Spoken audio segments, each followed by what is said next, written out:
See, my jaw don't have a flaw, my shiny teeth in me. My shiny teeth that twinkle just like the stars in space. My shiny teeth that sparkle add beauty to my face. My shiny teeth that glisten just like the Christmas tree. You know they walk a mile just to see me smile. Woo! Shiny teeth and me makes me happy. Brush your teeth. When you wake up in the morning, it's 1:45, and you want to have a little fun. You brush your teeth. You brush your teeth. When you wake up in the morning, it's 1:45, and you want to find something to do. Brush your teeth. Let's brush your teeth. Brush your teeth. When you wake up in the morning, it's 1:45, and you want to have a little fun. You brush your teeth. You brush your teeth. When you wake brush, brushy, brush, brushy, brush, brush. Brush, brushy, brush, brushy, brush, brush. Brushy, brush, go up and down. Brush, brushy, brush. Brushy, brush, go round and round. Brush, brushy, brush. Keep talking, here's the truth. Brush, brushy, brush. You gotta brush each and every tooth. Brush, brushy, brush. Brush teeth in the front, get a lot of care. Brush, brushy, brush, brush. Brush, don't forget the ones back there. Brush your teeth. Keep them looking. Brush, brushy, brush. Keep talking, here's the truth. Brush, brushy, brush. You gotta brush each and every tooth. Brush, brushy, brush. Brush, brushy, brush, brushy, brush, brush. Brushy, brush, go up and down. Brush, brushy, brush. Brushy, brush, go round and round. Brush, brushy, brush. Keep talking, here's the truth. Brush, brushy, brush. You gotta brush each and every tooth. Brush, brushy, brush. Brush teeth in the front, get a lot of care. Brush, brushy, brush. Brush, don't forget the ones back there. Brush your teeth. Keep them looking clean and bright. Brush, brushy, brush, brush, brush your teeth.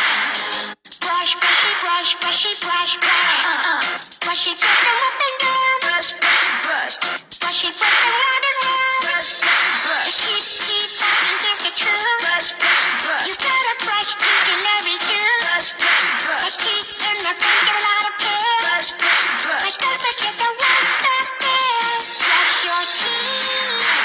Keep them looking clean and bright. Brush, brushy, brush, brush your teeth. Brush, brushy, brush. I voted for Trump. Not once, not twice, 3 times. I stood by him through the Epstein files, through every lie they called him in, through the prices going up at the store. I defended him to everybody. But I voted for Trump. Not once, not twice, 3 times. I stood by him through the Epstein files, through every lie they called him in, through the prices going up at the store. I defended him to everybody. What did it do?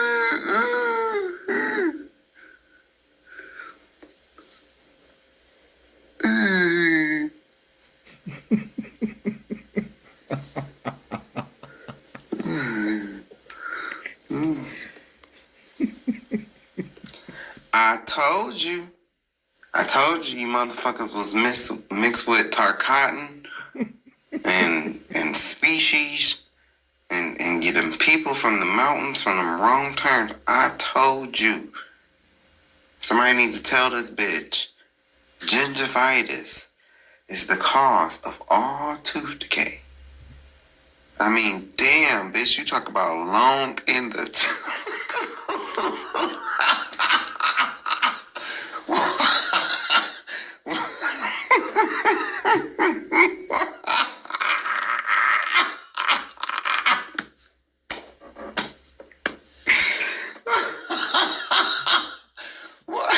Why her teeth so low? Her teeth long, bitch. Bitch talking about long in the tooth. Piano teeth. Bitch, her shit look like a white picket fence with some of the pickets missing.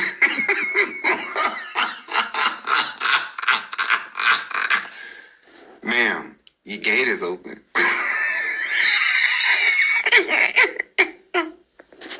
Bitch, you see this one right here? Bitch, if she sink this motherfucker in you...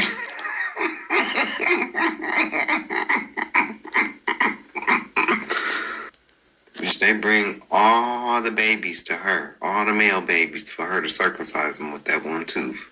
Girl, you put barbed wire around fences and shit like that, and not in your mouth. Like a Bitch, I can think I opener. found the inspiration from Melina. God damn, bitch got all kind of jagged edges protruding out of. Bitch, I want to say gums, but I don't see no gums there. Bitch, I don't give a fuck when nobody say this bitch eat people.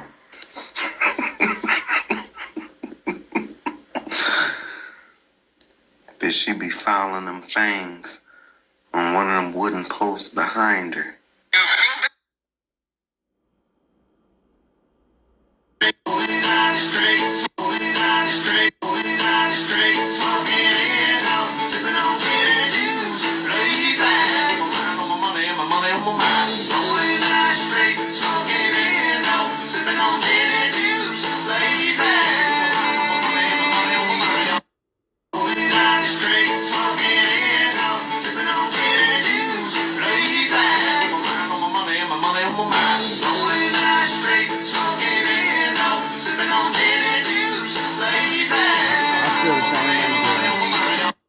So I said, Savage, you've been too hard on these white people.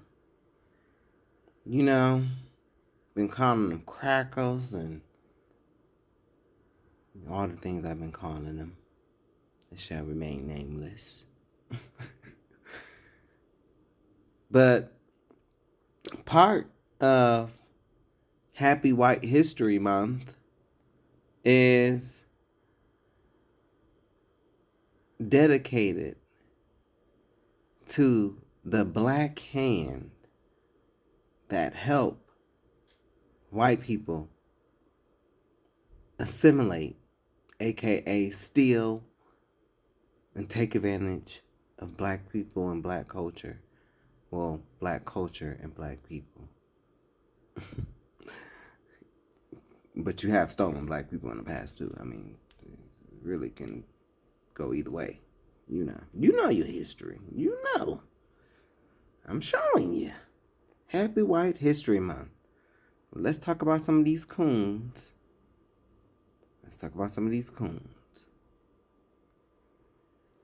This will be the 21% that voted for dump.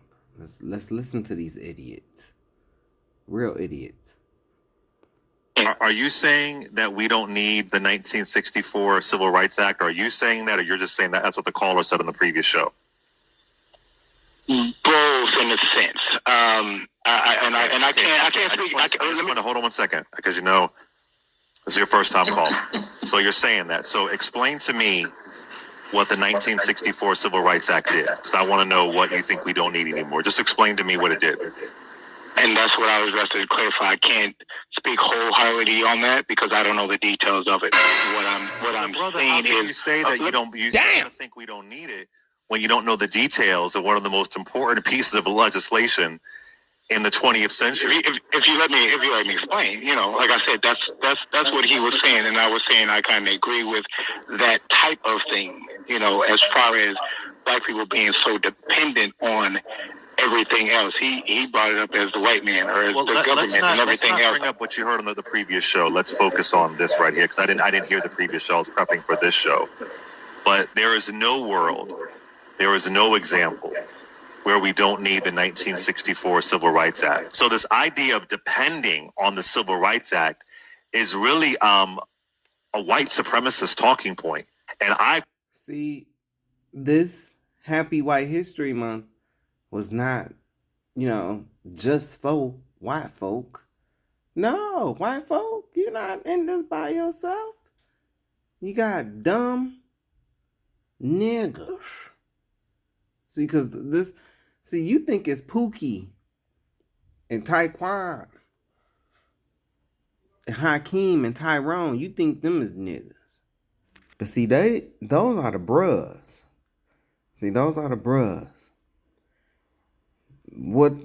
Who Clay is talking to? Clay is talking to a nigga. A dumb nigga. guarantee you, as somebody whose grandfather was born and raised in the Jim Crow South of Goochland, Virginia, we don't want to go back to a world where there is no Civil Rights Act. For me, I'm no longer involved in any side of the fence. But see, that's what it's gonna take for black men like him. That's what it's gonna take for black men like him to see it. He has to be the dummy to see that when these motherfuckers is walking towards him with this noose, that's when it's finally gonna register for him. That's when it's finally gonna register. Unfortunately, and it might sound mean that I'm saying this, but unfortunately, that is how diminished some of our people are. And this man think he's smart. He think he's intelligent. I get it. He heard talking points probably from somebody who was a great orator, or not even a great orator, but just like good at speaking and, you know, halfway got they shit together. But he ain't that. The guy that Clay is talking to.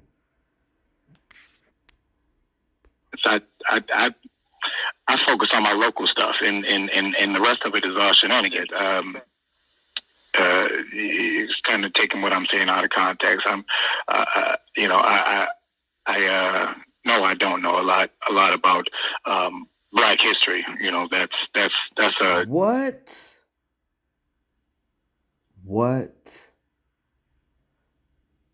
But you know what? You know what's sad? You know what's sad? You know what's very sad? He probably, I'll give him the benefit of the doubt. He probably a heterosexual man. He probably is. He probably is a heterosexual man and probably has hatred towards the LGBTQIA. But yet, he's so busy having hate for this group that he don't even know about his own goddamn history. I'm telling y'all. They try to diminish LGBTQIA people's role in Black history, but oftentimes it's people like me that's fighting for dummies like this.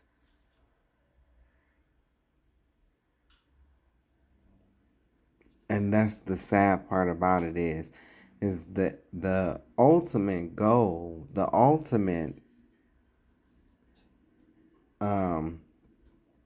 purpose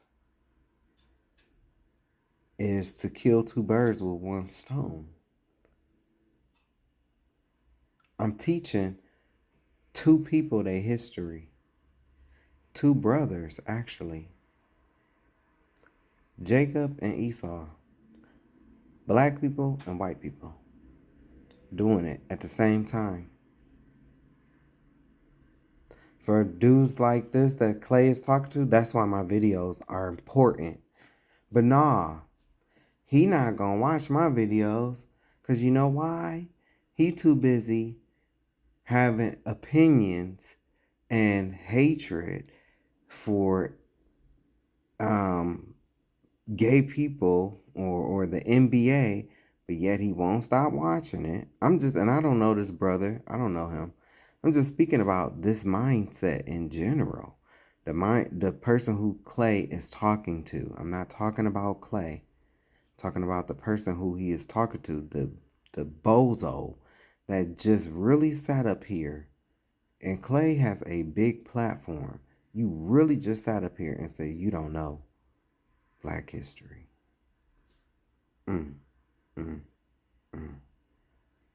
What have you been doing with your life? Where you ain't came across no type of racism as a black man and made you go and at least think about like, damn, like, is this what my people went through? Like, I've even experienced it. Yes, and I'm only saying that because y'all, I don't go nowhere. Like, I don't be out in the streets, no more. Even when I wasn't out in the streets like that. But even I have experience, so I know he has. Or maybe he's just so oblivious, he just don't know. I don't know, but it's very sad. That is very sad. But yet, I still have in my mind, like, well, how can he diminish? How can this type of mindset diminish a Bayard Rustin or a James Baldwin when he don't even know Black history? He's diminishing himself by not knowing his own history, the history of his ancestors. That is a travesty. A programming in itself. I no, I don't know a lot about Black history. That's a Oh, excuse me. He don't know a lot about Black history, aka he don't know Black history. out of context. No, I don't know a lot about Black history. That's a programming in itself. What's being programmed about learning what your ancestors went through? What is the programming in that? What is the program doing this project? I didn't know about those 21 young Black boys that was left to burn in that school. I didn't know nothing about that. I didn't know nothing about Elaine, Arkansas. I didn't know nothing about East St. Louis. I heard of Seneca. I heard of Oscarville and Lake Lanier. I heard, but now today I know. What's the programming in that? But I guarantee you, if reparations was to come, he'd be the first in line. And that's the sad part. The voice that you are hearing when he says, I don't know a lot about Black history, because he's a Judas. He's a Judas to his own people. He is a Judas. I haven't taken the time to learn, read a book, as they say. They want to hide the truth. So it's all good. But it's not all good, bro. You are a Judas. I appreciate you, and like I said, I listen to it, and thank you. But at the same time, what's your age, Eugene? How old are you, brother? How old are you? I'm 43. Damn. All good. You ready? Wow. That is. That's very sad. Very sad. And I said what I said because he came up during the 90s, during the crime bill era, drugs and all. That's very sad. He's in Michigan? Yep. Okay. Who are your two senators in Michigan? Do you know? I couldn't tell you. Wow.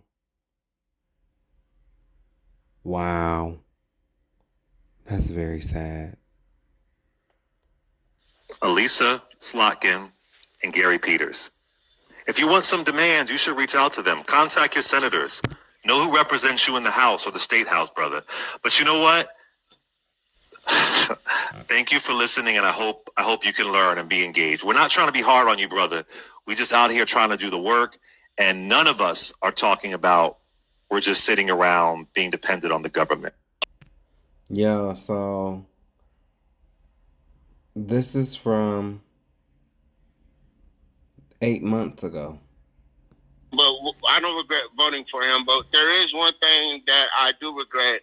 I regret that white conservatives don't understand that there is also other people of different races, different nationalities that voted for Trump, and the racism and the bigotry I see from white conservatives, it's appalling. I ain't gonna lie. That's But the only thing. but wait a minute. Hold on one second. They don't like you. What don't you get? They don't like your black ass. They hate you. They don't like you. 'Cause they want to be you, dummy. Now that's when they get pissed when we say shit like that. But because they can't admit it. They cannot admit that, but they do. They do. They want to be black people. They don't want to, like, okay. They want our swag. They want our culture, the good parts of it. They want to be able to add seasoning to their food. They don't want that stereotype of, raisins in the potato salad. Who would want that shit? Come on now. All the races got, okay, the Hispanics, especially the Mexicans. And I love tacos and fajitas. Bitch, and I'll put mine against, well, I don't know, because, I use the flour one. I don't like those corn tortillas. That shit is nasty. I don't know how y'all eat that shit. That shit tastes just like cardboard box. Them corn tortillas, that shit is nasty. Flour for me, please.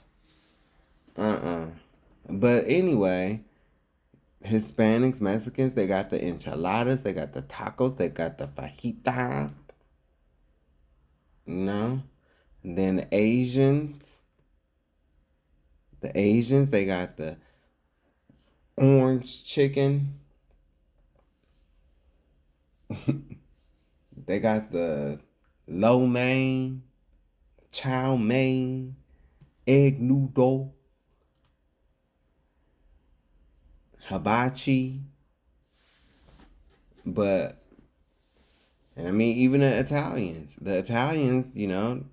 spaghetti and pizza. What do they have? They don't even have barbecue. They don't have barbecue. Unc proved that. The whole situation with Unc and Mr. Tendernism. That proved that. Who owned barbecue? Everybody remember what happened between Dora and Paula Deen. So that proved, that proves it right there. Who reigns supreme in the kitchen? It's us. Okay? Because, baby, I cook a lasagna that'll rival any motherfucking Italians. Bitch, and my spaghetti will rival any Italians. And I don't break my noodles.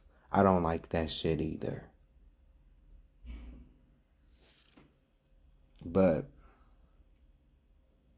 what do they have? They don't, and so yeah, they don't want the curses. They don't want the curses. They want to be able to sing. They want to be able to rap music. Yeah, they sit up on the sidelines and talk shit about black people sagging their pants, but they will be doing that shit. They will even want to wear our forces, our Tims, like us. They want to dress like us. They want to talk like us. They want to walk like us.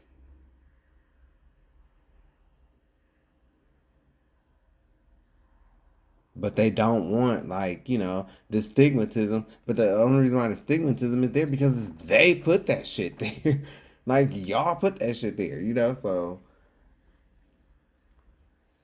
But he don't, this dude that Clay is talking to, he don't get it. He don't get it. This is a subservient mind. And then, if I could just have one conversation with him, I just want to ask him, well, you swear up and down that you got conservative values, right? And you talking about you don't like how white people treat you and stuff like that. Well, can I just ask you, do you be at the Republican conventions when the gay app Grindr be crashing? Because you know it happened in Wisconsin, it happened in Cleveland, it happened in Arizona, I think it happened in DC too. But it crashed. Do you be around that? Do you see what just happened to Christy Nomi's husband? Do you see? Do you think they're all straight like you are allegedly? While I'm asking you this, how many baby mothers do you have? 3? Oh, I'm sorry. You're not conservative. You're not conservative. I'm going to tell you white folks there's something else you don't want to accept. I'm going to tell you something else. Your men that you look up to, like Thomas Jefferson. Well, Thomas Jefferson wasn't conservative. You want to know why? Because wasn't he married? And having children all over here, all over there, all over here with the slaves, with the black folk? That's not conservative. That's not conservative. A lot of you think those slave owners and stuff like that were conservative, right? You think those Confederate people were conservative, but they not. They weren't. How are you conservative if you have a white wife, but you going out to fuck all the female black slaves and having children by them? Those aren't conservative values. Fuck out of here. Okay, you are disturbed by white conservatives, yet you're doing the same thing that they're doing with your vote. So what makes you any different? You're right, Clay. Nothing makes me different. Maybe it took me voting for Trump to actually see that white people don't care who you vote for. If you're not one of them, or if you're not one of them, period, they're gonna hate you no matter what. Not all. Ding, ding, ding, ding, ding. What do we have for him, Johnny? A nice case of nigga wake-up call. This is your nigga wake-up call. Nigga wake-up call. You is a nigga. Today. Hey, hey. At least you're not gay. No, I'm just well, allegedly.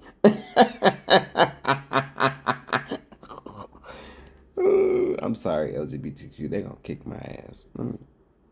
People, I don't want to say that. Not all, of course not. But did you think you were one of them? Did you think you were one of the special ones because you, as a black man in Texas, you supported Trump? Did you think that?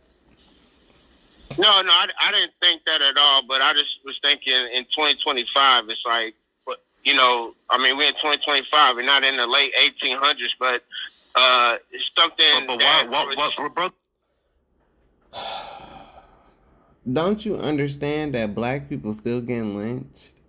And then you keep talking about the late 1800s. This is how uninformed these people are. This is how uninformed these people are. This is how uninformed these people are, sir. Mississippi was the last state to abolish slavery in 2013. That's not too long ago. Just dumb. With all due respect, why were you so surprised? I mean, during the campaign, Donald Trump said that black people can relate to him more, I'm paraphrasing here, because he has a mugshot. I mean, during the campaign, he accused Haitian immigrants of eating cats and dogs. With all due respect, Jasper, how could you be so delusional? I don't know, Clay. Hey, I was delusional, but, you know, I'm not apologetic for my vote for Trump. Not at all. I still support. You're delusional, but not apologetic. That said, you realize you're... Stupid. delusional, but you are unapologetic for your vote. If you could go back in time, He'd be apologetic if he got kids and they dragging him off to war, or if he young enough to be dragged off to war and, you know, going to draft. But see, that's when you're going to see his ass run like a coward.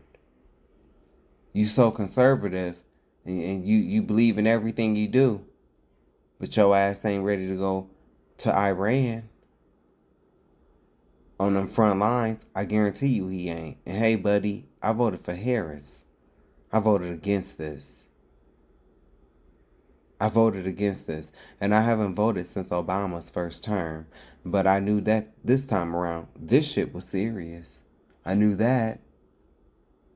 I knew that. I knew this time around it was serious. They could have put a motherfucking goat,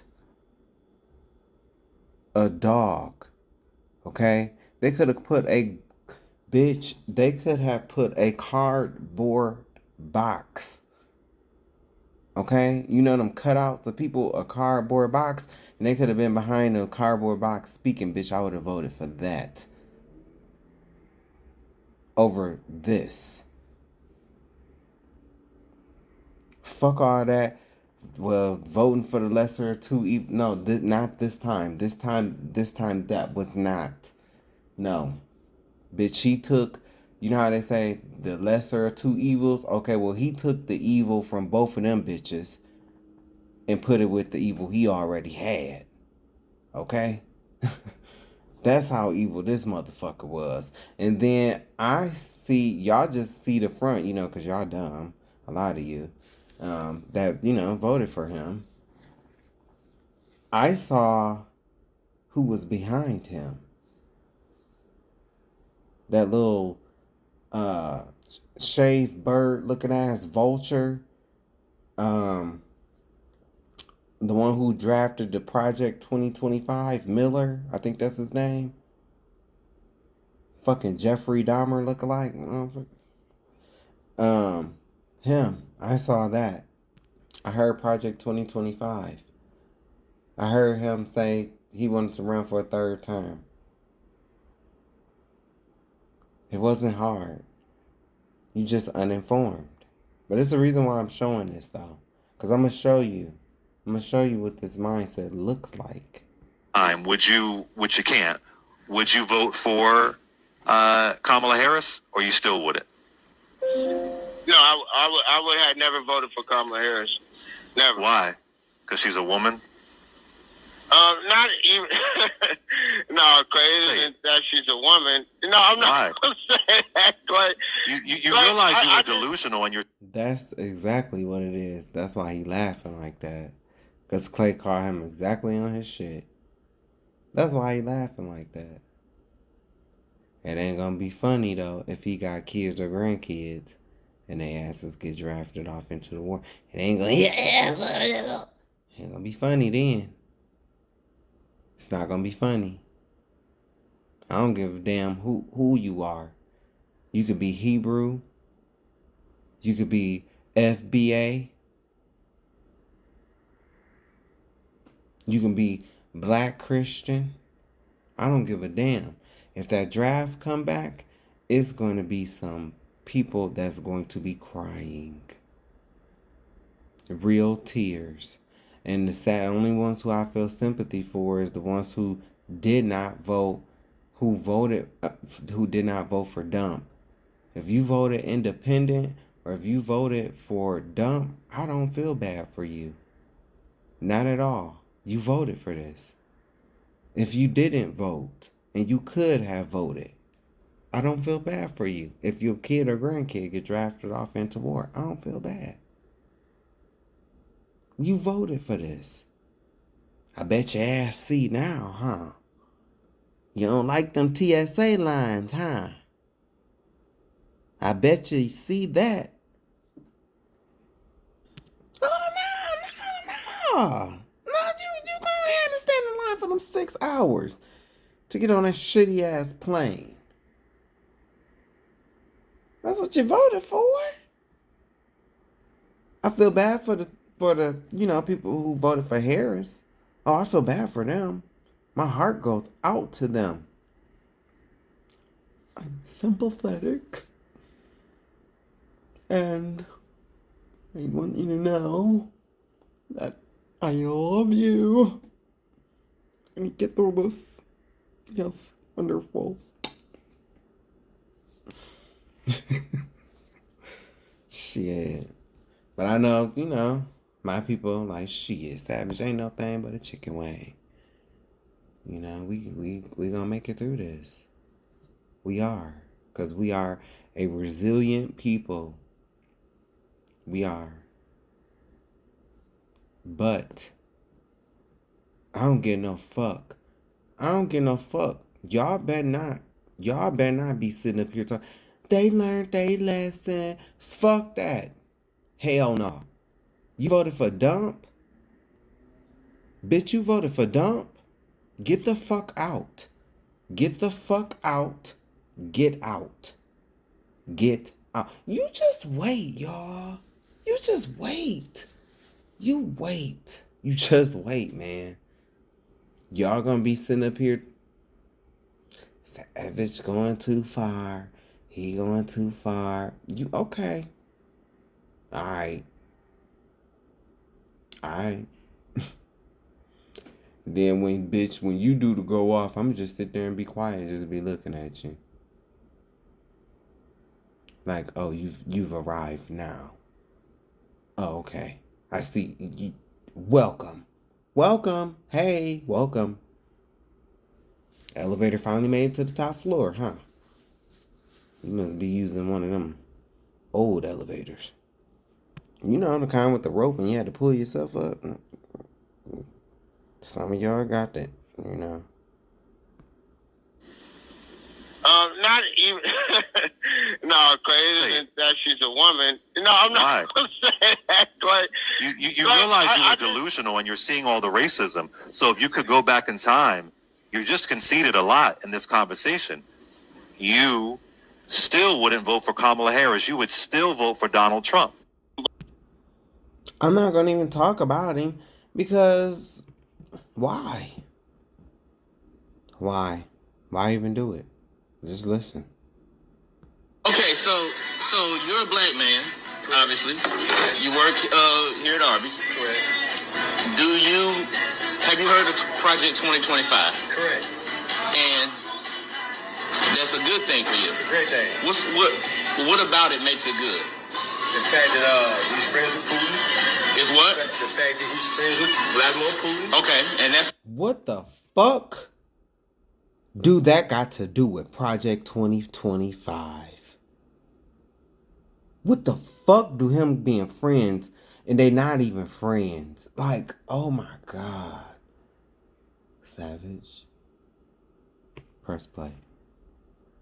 A good thing. That's a great thing. For America. Not a good thing, that's a great thing. That's a great thing for America. For America. Okay, how's that? And he really thinking he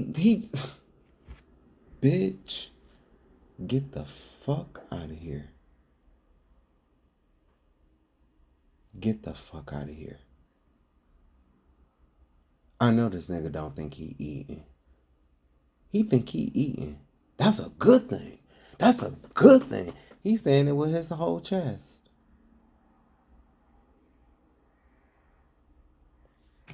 A great thing for America. Please explain that. And let's just say, if Joe Biden gets the chair again, what do you think them native warships gonna do sitting off the coast right now?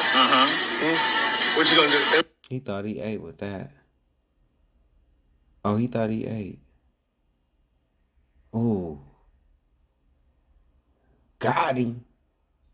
Get choked. What's they gonna do? What native warship? Kim Jong-un, China, Right. and Russia has all threatened the United States, Right. as well as other countries outside of Turkey. Right.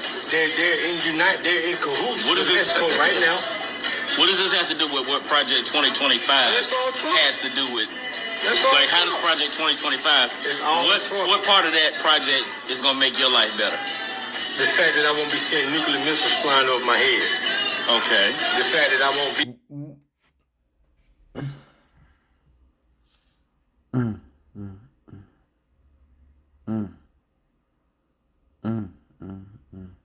I don't even know why I'm doing this motherfucking video, because after the day I had at work today, so I had to deal with a white version of this.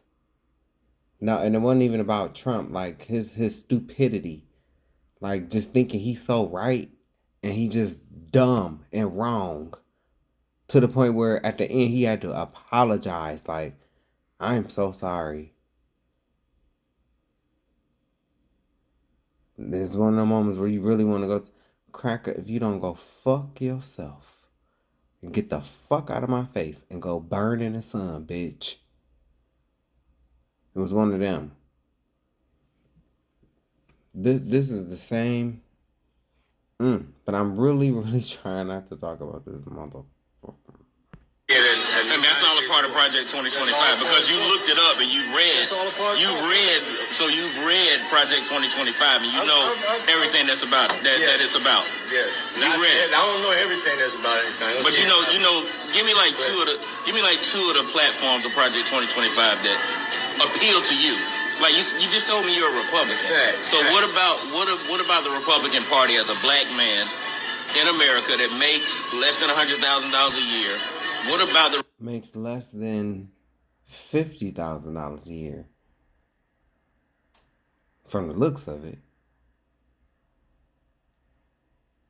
I'm telling you, this is the number one thing that, well, this ain't the number one thing, but this is high on the list for my people.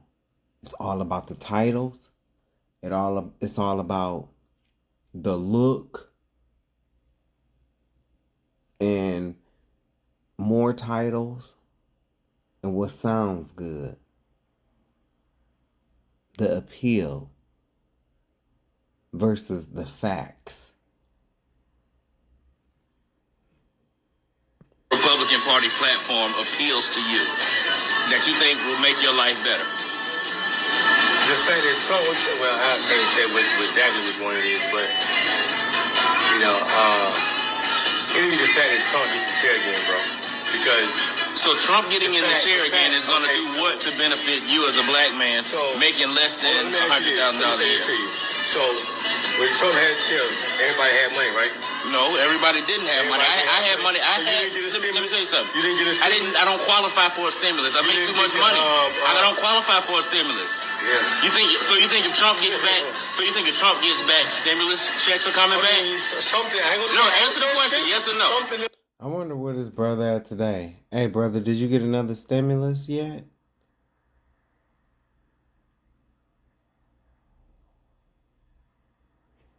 Ugh. Something else like what? So Trump wants to give you money, is what you're saying. Trump wants to give everybody money. Everybody, make America. And you believe that. Man, I know it. I saw it. You believe that. Wow. I got 2 stimulus. Oh. And I got the unemployment. And that's Wow. I got 2 stimulus and an unemployment.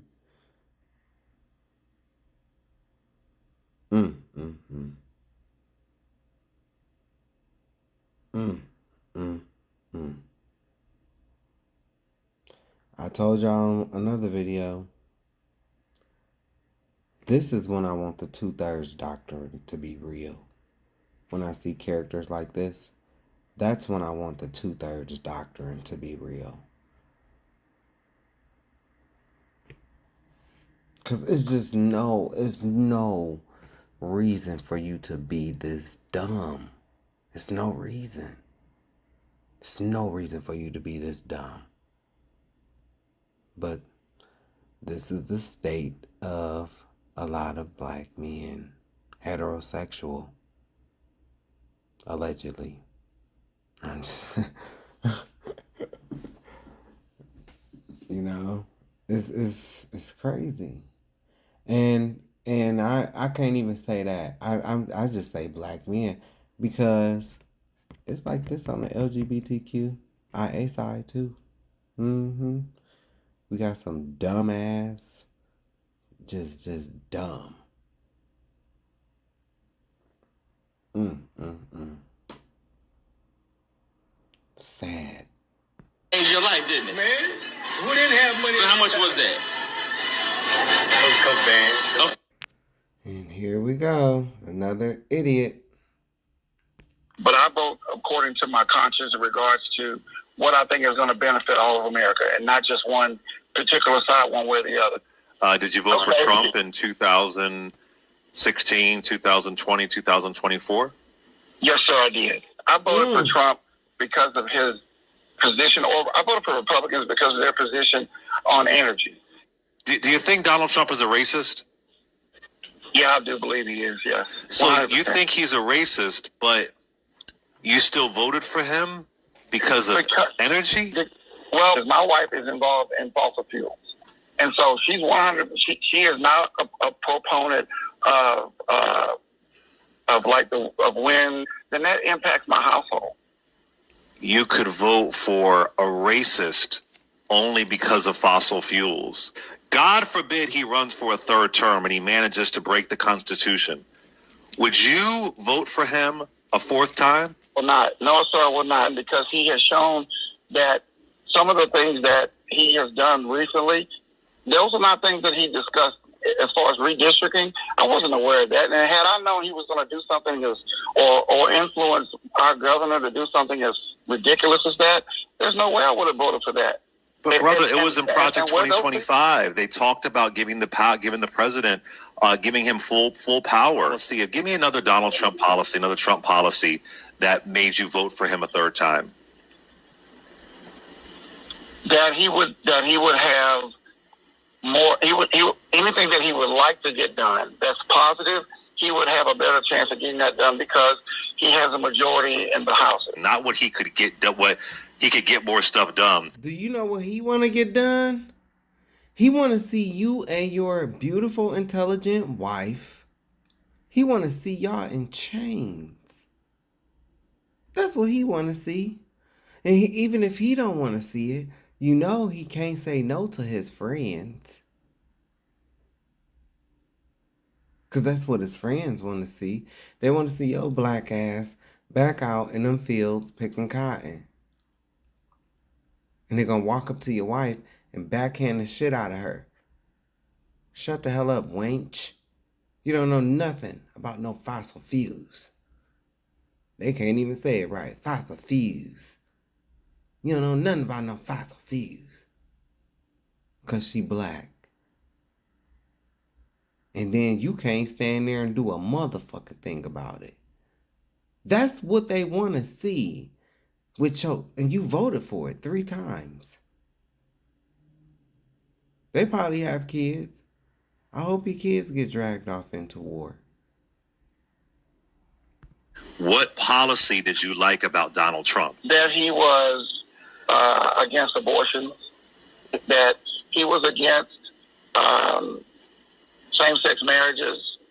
Those are things that, that mean something to me. And what the fuck do abortion and 2 other people get married got to do with you? You know what? You sounding I see why you voted for him. Because you want to be in control of some shit and he likes control. Both of y'all are control freaks. Y'all deserve each other. That's why you voted for him. You sound old as hell, like your wife can't even have kids no more, probably. But yeah, you were.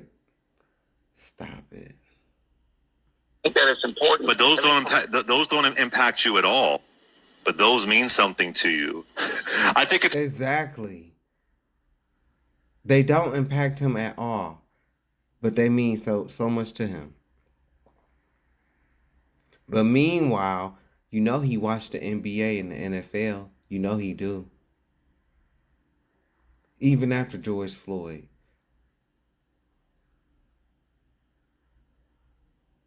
This man that Clay is speaking to is a goddamn Judas. Y'all need to learn to recognize these people.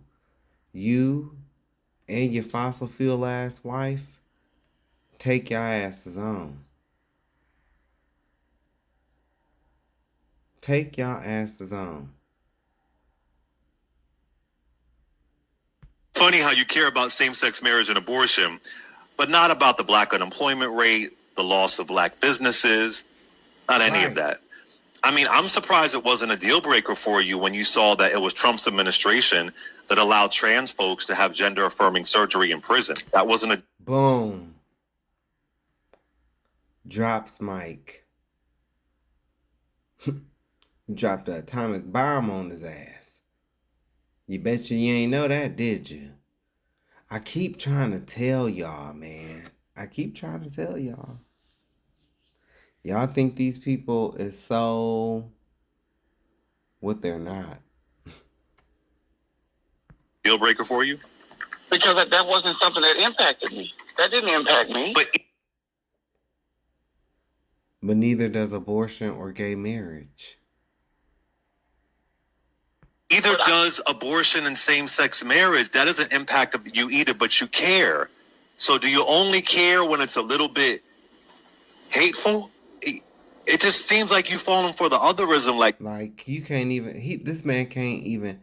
The man that Clay is talking to can't even explain his own motherfucking logic.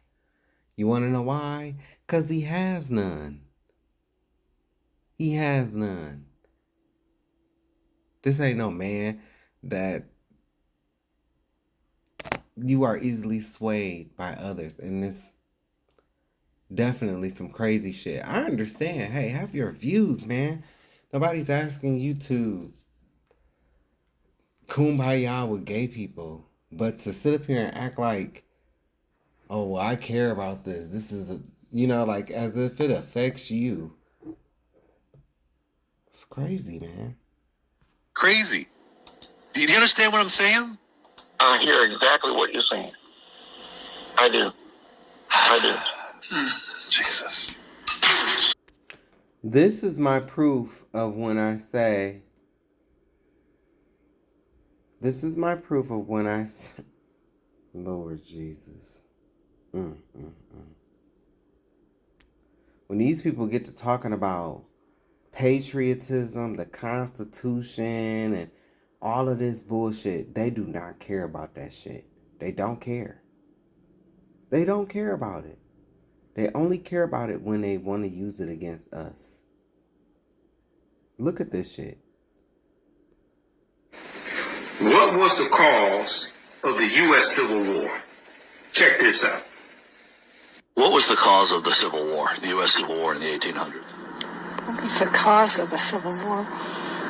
What do you think the cause of the Civil War was? I don't know. What would you say is the cause of the Civil War? The Civil War? What caused the Civil War? They mostly... I'm thinking of the first war when we became Americans. And then we had a Civil War. What do you think caused our... I thought he was about to really sit up. I thought he was about to eat, bitch. I thought he was about to answer this whole month. And this motherfucker was about to be here this whole 10 minutes talking to this man. Because don't he look like it? Then look at what this motherfucker said. Civil War. Sin, I suppose, you know?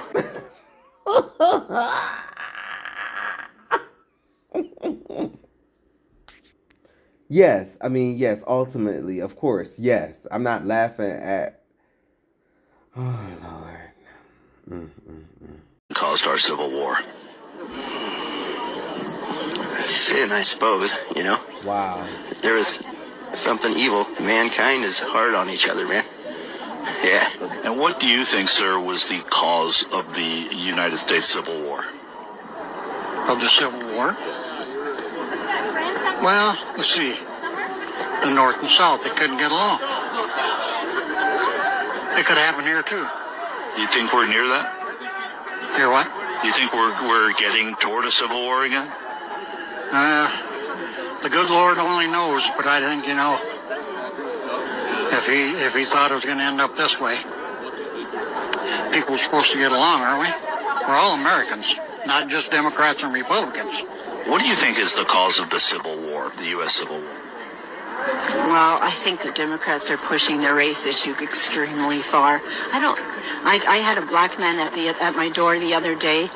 I don't have an issue with race, but they're making it such a big issue. They're making it, just even with this Claudia Gay, that she was asked to resign from this college in Harvard. It's not a race issue, but they're making it that, and I don't agree with that. What about the Civil War in the 1800s? What do you think was the cause of that? Yeah, that was slavery, wasn't it? Seems that way. What do you think caused the Civil War? It's probably the division of states and the people. Over what? Well, right now they're trying to take the people's right to vote away. I mean, if you're in Colorado, and I think Trump probably actually won Colorado, whether it says it on paper or not.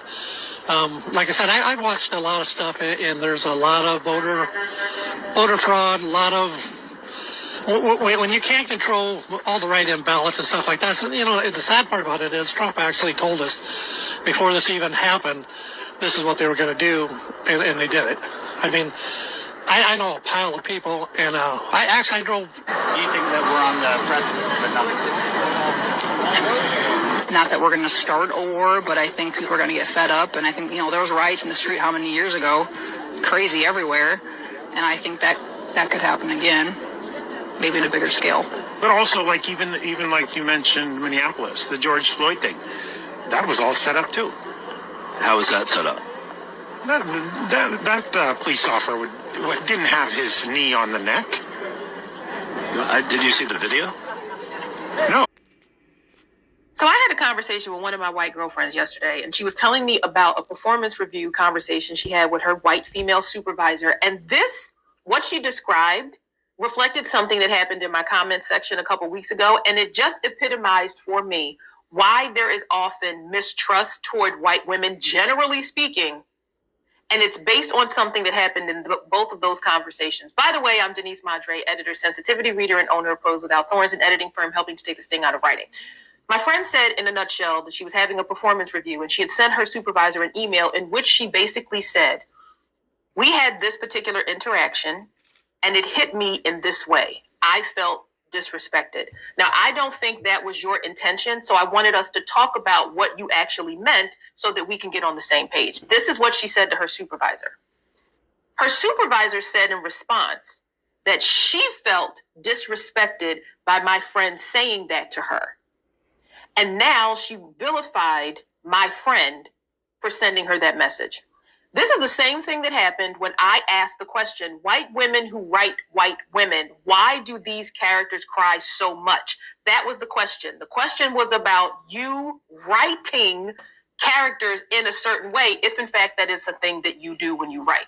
If you don't do that when you write, then I was not talking to you. But here's the thing. So many people in the comments did not answer the question I asked. They reframed the question to, why do white women cry so much? I just showed you a whole video. Well, not a whole video, but when the Young Turks was interviewing the different white people, majority of those white people in that interview, when asked about the Civil War, they reframed the question, or they deflected and diverted to talking about topics that was while they were there, that day being interviewed, not answering the question at all. So I just showed you some examples. Especially, she's talking about white women, right? One of the interviewers, that lady, that younger looking, well, she do look old. She don't look 10,000 years old. She looks about 3,000. But she went on talking about something. They're making it about race, and it's just like they asking you about the Civil War, and you talking about all this other shit. So they do it. Which allows them to feel victimized by the question, and in turn, cast aspersions on me for asking it. I am shaming women. I am bullying women. Do you see how subtle that reframe is? The reframe from, this question makes me uncomfortable. I don't want to be uncomfortable. So now I need to reframe the question in a way that makes me the victim and this other person the aggressor. The fact that y'all do it to each other means it's not surprising that you do it to Black women as well. But if you wondered why Jackie down at the office or your next door neighbor, it's like y'all are cool, but only... Well, they do it to Black women, but they've historically done it to Black men and boys, and they've caused lynchings as well. Let's not forget that. These are the same people from those times. Was so cool. It's because this tendency that some of you have, that when you get uncomfortable, you reframe what's going on to make yourself the victim. People don't want to deal with that. The possibility of that happening is so high that some people would rather just keep folk at a distance, to avoid that. Now, again, this is not about all white women, but this is something that is a tendency. It's about the majority of you hoes. And if you ever wondered why sometimes it's hard to cozy up, not only just across racial lines, but with other women, it's because this is a thing. So if and also she being nice, because she's a queen, and she's being nice and she's being royal, but y'all stink too, like wet dog and wet goat a lot of the times. And then we find out that y'all don't like to use wash rags. So when she said cozy up, in her mind, she had that in the back of her mind, but she would never, say that out, like how I would. But if me and her was talking about it, she would give me a look, and I would give her a look, and then we would say, that's Black people code, but we not gonna tell you what means. you have a tendency to reframe something to make yourself the victim when you feel uncomfortable, you might want to stop doing that. And you might want to start using a wash rag, and you might want to start washing below the knee and washing your feet, and tell your men to do it too as well. Black women are not aggressive. Black women are not aggressive.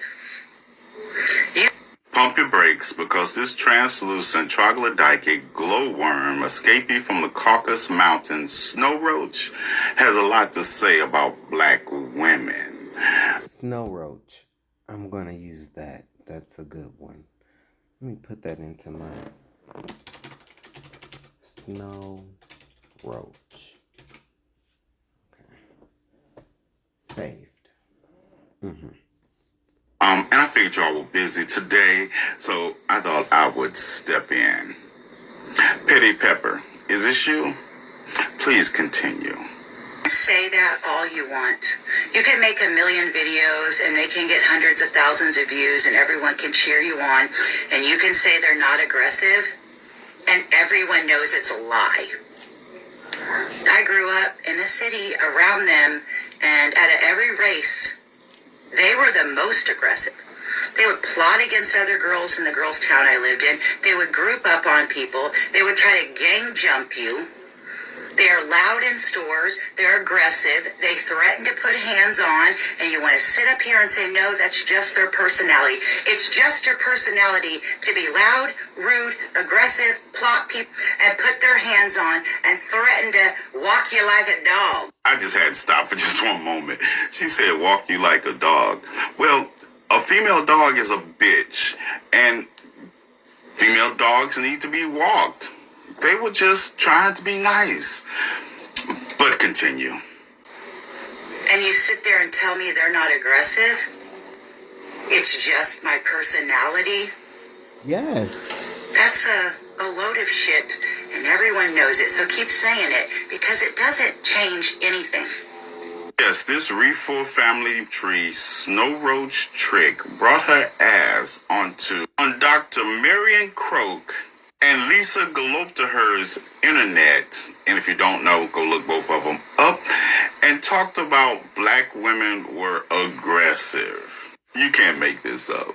Because this Refor family tree, byproduct of the hills have eyes meet the people under the stairs, jumped on this internet to talk about this empirical evidence of how aggressive black women were. And I couldn't help but wonder, what black woman took your brother from you?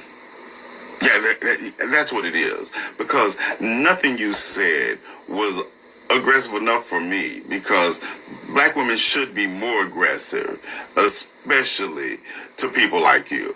You still here talking about it, so obviously they wasn't aggressive enough. But I also noticed that you don't have anything on your page from the Bureau of Justice stats. That's a government agency. Because you talk about how aggressive black women are to you, but why aren't you talking about the greatest violent threat to white women is it's a white man. Yeah, a white man. That's the aggressive you need to be talking about and need to be focused on, because the man you're sleeping with is more likely to be aggressive and dangerous to you than any black woman out here minding her own black ass business until you put yourself in their business. And then when they respond to it, all of a sudden they're the aggressor. Bitch, please. This is what I'm gonna need you to do, Petty.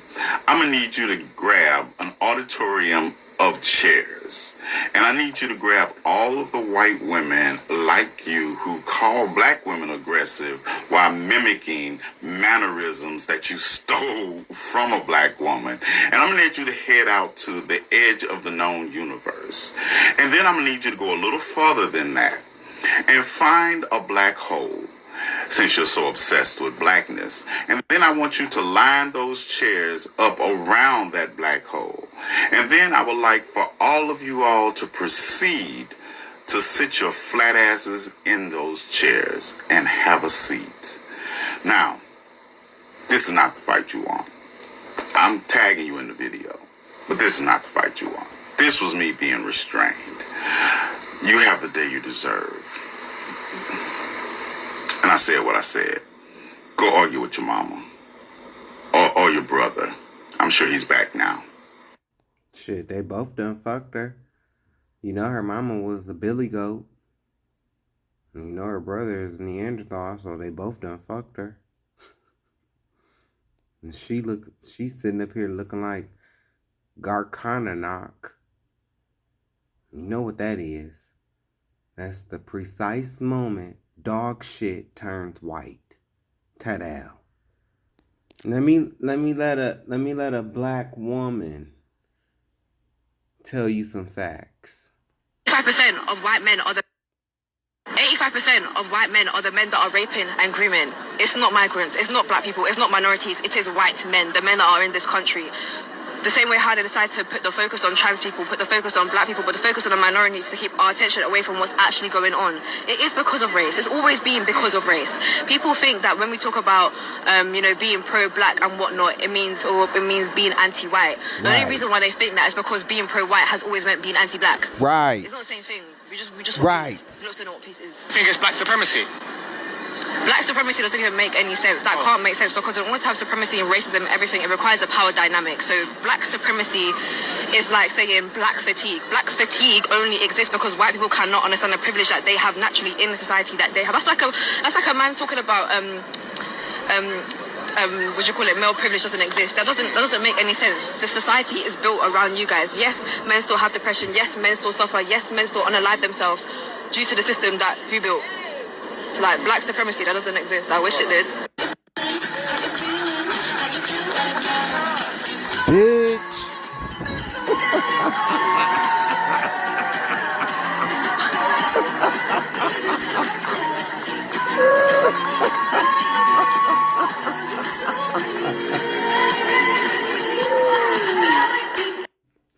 And you notice that always, it's the black woman's music. that she grooving to. You know, why she ain't listening to Adele? I like that one Adele song. I don't know the words, but you could have had it all,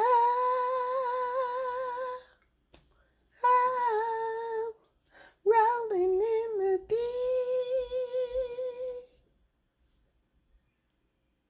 Yeah, that song. Why she ain't you know, dancing to that?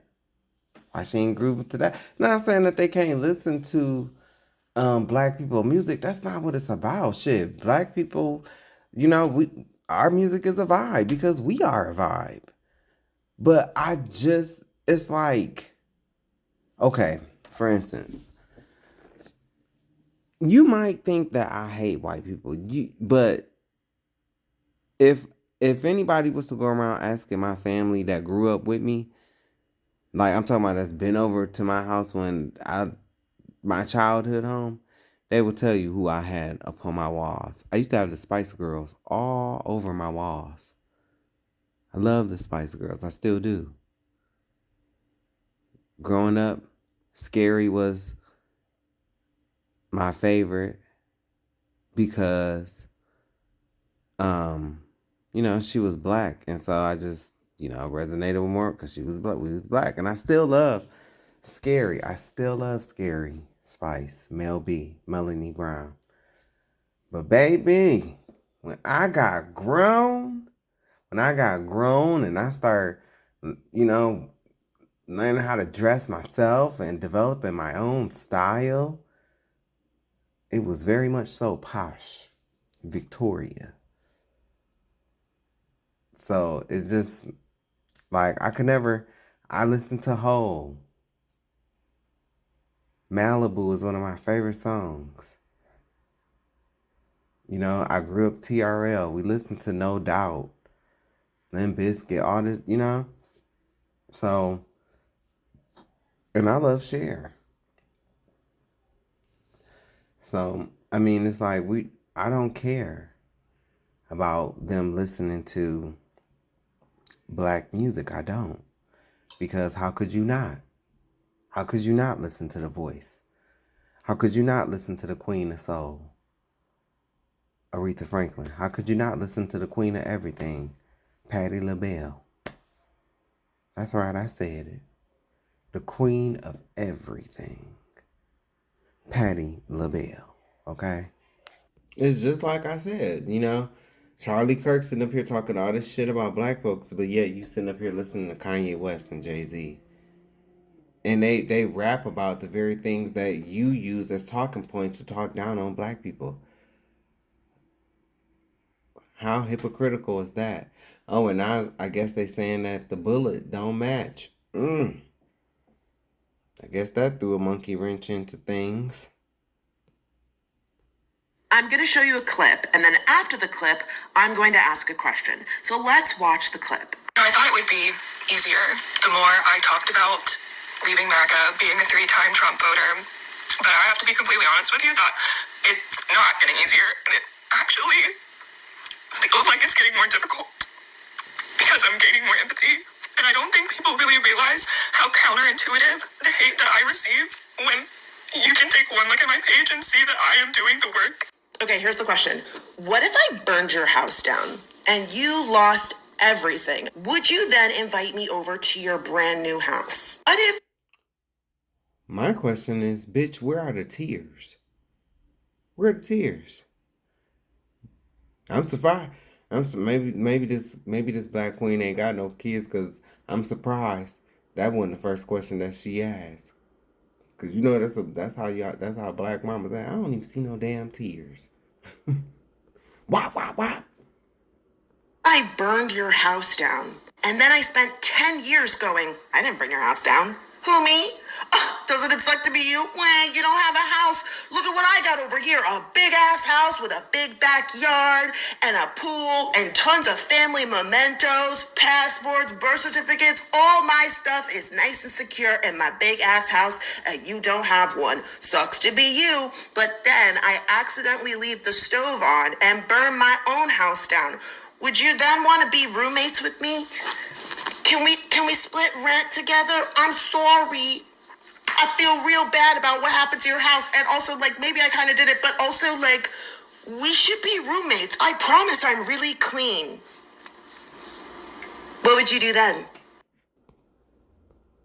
So white people will never leave black people alone, and I'm gonna tell you why. White society's obsession with black people isn't new, it's centuries old. If you think about slavery, colonialism, and exploitation, from the start, white wealth in America was built off the backs of black bodies. Sugar, cotton, tobacco, rice. This wasn't just economics, it was a system where white people's very identity was shaped around controlling and owning and watching black bodies. But here's the wild contradiction in all of this, right? While trying to dehumanize us, white culture has always been obsessed with us, right?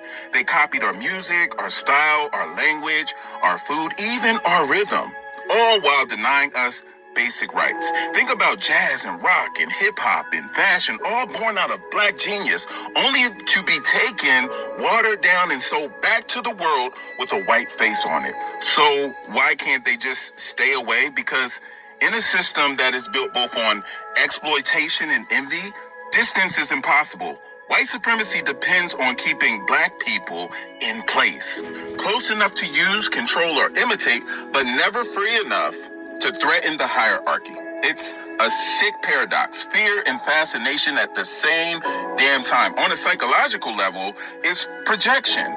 White folks will project their guilt, their fear, and their insecurities onto blackness, and then turn around and crave the very life, culture, and resilience they tried to destroy. It's like they want the sauce, but not the struggle. Now, to be real, not every white person acts like this, but the system, the way whiteness has defined itself against blackness, makes it so this obsession keeps resurfacing. Whether it's over policing or cultural appropriation or trying to legislate our lives, it always comes back to the old need to dominate mixed with a quiet desire to be what they can't. Did I not just say this? Let me remind you why. Why? Did you know that if you remove black people from history, entire systems collapse, cities disappear, and modern life stops making sense? History is often taught as if black people were only present at the margins, as if they were acted upon, not actors, as if removing them would leave history mostly intact. It wouldn't. Start with the Atlantic world in the 1600s and 1700s. Remove enslaved Africans and there is no sugar economy in the Caribbean, no tobacco boom in Virginia, no cotton empire in the American South. By 1860, cotton alone made up over 60% of U.S. exports. That industry collapses without black labor. So does the global textile economy in Britain and Europe. Now remove black people from American infrastructure. Railroads slow to a crawl. Ports fail to expand. Major cities, New Orleans, Charleston, Savannah, Richmond, do not grow the way they did. In Washington, D.C., enslaved and free black workers helped build the White House and the Capitol in the 1790s. Remove them and the symbols of American democracy are unfinished. Now remove black people from knowledge and innovation. There is no modern blood banking without Dr. Charles Drew in the 1940s. No refrigerated transport systems without Frederick McKinley Jones. No modern traffic lights without Garrett Morgan. No HVAC foundations without Alice H. Parker in 1919. Daily life becomes slower, less safe, less efficient. Now remove black people from science and data. Modern gynecology does not exist without experiments performed on enslaved black women by J. Marion Sims in the 1840s. Unethical, violent, but foundational to the field. Public health statistics, life expectancy models, and labor economics were built by observing black bodies first, often without consent. Remove that data and modern medicine loses its base. Now remove black people from culture. Jazz disappears in the early 1900s. So does blues. Rock, hip-hop, gospel, and much of pop music never exist. Language changes. Food changes. Fashion changes. Entire industries vanish. Now remove black people from politics and resistance. There is no abolition movement without black organizers. No Civil Rights Act without decades of black activism. No Voting Rights Act of 1965. American democracy looks very different and far more limited. When you actually remove black people from history, you don't get a cleaner story. You get gaps. Contradictions. Systems that don't add up. That's why Black history is often reduced, delayed, or disconnected. Because acknowledging it forces a truth many systems are built to avoid. Black people were not a footnote in history. They were foundational. So when history leaves Black people out, it's not simplifying the past. It's breaking it. And that leaves one question that still matters today. If removing Black people makes history collapse, why are we still taught a version of history that tries to do exactly that? Not every hero. Many often associate rock and roll with white people, and mainly with the rock bands and groups of the 90s. But while rock may have been absorbed into white culture, its origins are with Black people on the evolution of Black American music. The pioneers of rock and roll were at the forefront of Black Americans' expressionism and evolution of music. Rosetta Tharpe is known as the mother of rock and roll. Bo Diddley, Little Richard, Chuck Berry was often referred to as the father of rock and roll as well. Big Mama Thornton, Fats Domino from New Orleans blending big band style, and then Ruth Brown. When you ask yourself how rock became associated with white people, we have to look at the history of exploitation and segregation in America. In an effort to keep white and Black audiences separate, white artists, which blatantly and literally copied Black artists who pioneered those sounds and just reproduced them. One clear example is the Beach Boys surfing in USA.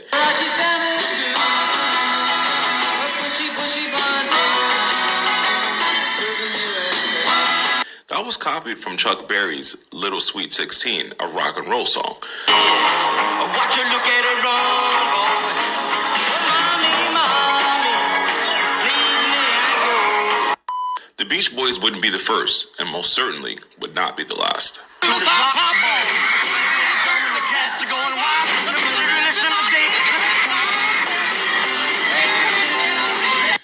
Black Americans pioneered new sounds, techniques, and constantly evolved music in America, leading to our white counterparts having endless material to be inspired from.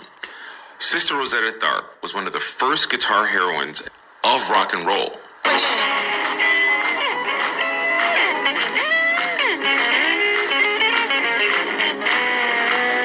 Without her, there would be no rock and roll guitar solo or style.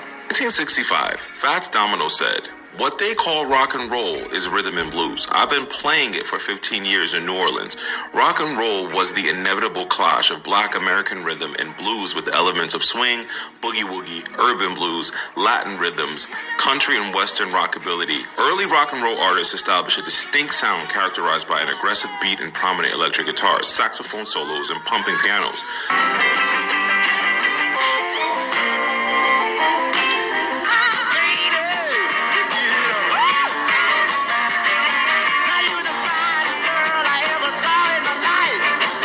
To be young in the mid-50s to early 60s and not be a rock and roll fan was to be square. The term rock and roll has been traced back as far as the 1920s in Black music, when Trixie Smith recorded "My Baby Rocks Me" with one steady roll. It became the accepted label for the developing genre when in 1951, Cleveland disc jockey Alan Freed began calling his rhythm and blues radio show Moondog Rock and Roll Party. Little Richard, Fats Domino, Chuck Berry, Bo Diddley, and several other Black American singer-songwriter musicians were among the first to transform the sound of rhythm and blues by introducing new musical elements. So, I mean, Elvis was a talented guy. Well, Elvis did. He caused a lot of the populace, if you want to. Usually when people say populace, they usually mean white people. I saw this original video. I had planned on playing this next after this. Well, I'm glad he got it in here. But I saw the original video of this. To start listening to a lot of music that normally they wouldn't have been listening to was so great and so outstanding.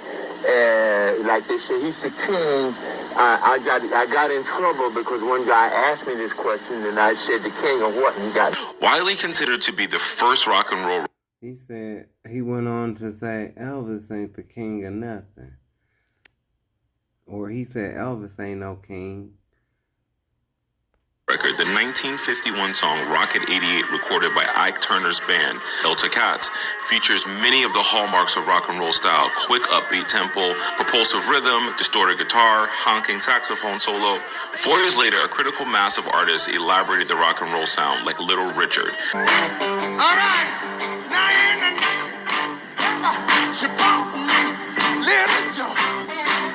All right, As rhythm and blues transitioned to rock and roll, vocalists such as Ruth Brown, Laverne Baker, and Etta James, singing with Johnny Otis's orchestra, established a rhythmic vocal style that characterized rock and roll and promoted the music to black and white teen audiences. The prominence of the electric guitar, played by Chuck Berry and Bo Diddley, made the guitar a focal soloing instrument, ultimately displacing the saxophone from the central position it held in rhythm and blues, and inspired young fans in England as well as America to learn to play the guitar. That was your introduction. So you saw like film clips of old blues artists like Lead Belly, who are still alive. You got visitors that came repeatedly, like Sonny Terry, Brownie McGee. Is that how you found? Yeah, I think Sonny Terry and Brownie McGee was the first blues people I saw when I was really young on TV. Big Bull Brunsey was another one. And what did you think when you saw him? Well, I thought it was different, The rhythm and blues and rock and roll songs black artists influenced their white. What's crazy is y'all sit up here, y'all talk shit about black people, but all the people in Gene Simmons, with his whack ass, talking about some hip hop shouldn't be in the Rock and Roll Hall of Fame. You wouldn't be in the Rock and Roll Hall of Fame if it wasn't for black people. You would still be playing in makeup.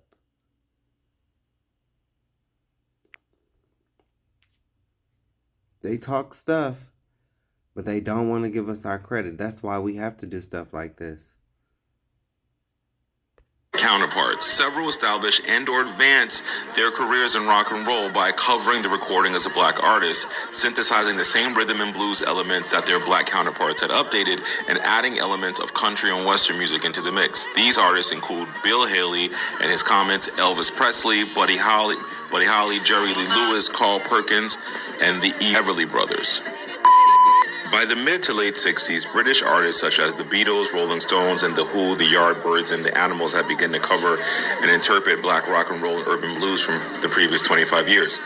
Their hybrid productions introduced to Americans through British invasion, launched with the arrival of the Beatles in the U.S. in 1964, ultimately evolved into what became known as rock music.